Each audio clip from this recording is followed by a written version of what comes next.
বাঁকা হয়ে দূর দিগন্তের দিকে তাকায়। সেই কবে বছর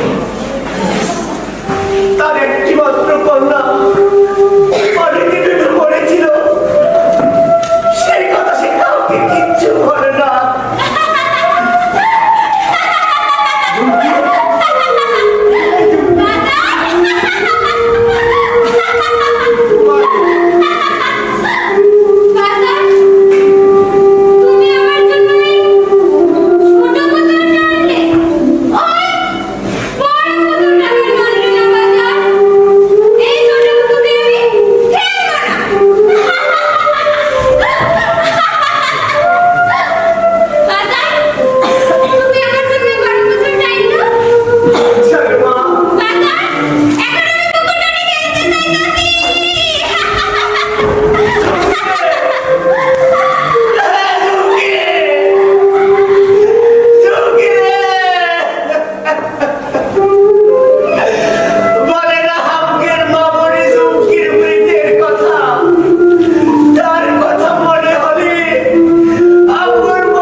তোমার মাথা থেকে যে রক্ত পড়িতেছে, রক্তে ভিজে যাইতেছে তামাম দুনিয়া।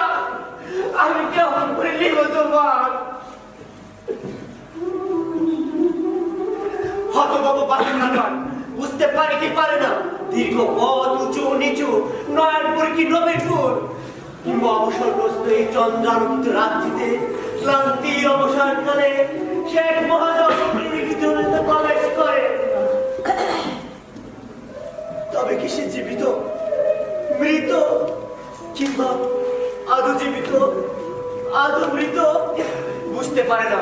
এই 5 থেকে 6 বছরের অনুলৌকিক শিশু কন্যাটির জবাবে সে কি বলবে? শুধু বুঝতে পারে মহাজাগতিক অনুভূতির উদ্গীরণে তার বুকের ভেতরে মায়া মমতার দোলাচলে পিষে যাচ্ছে সব জাগতিক অনুভব।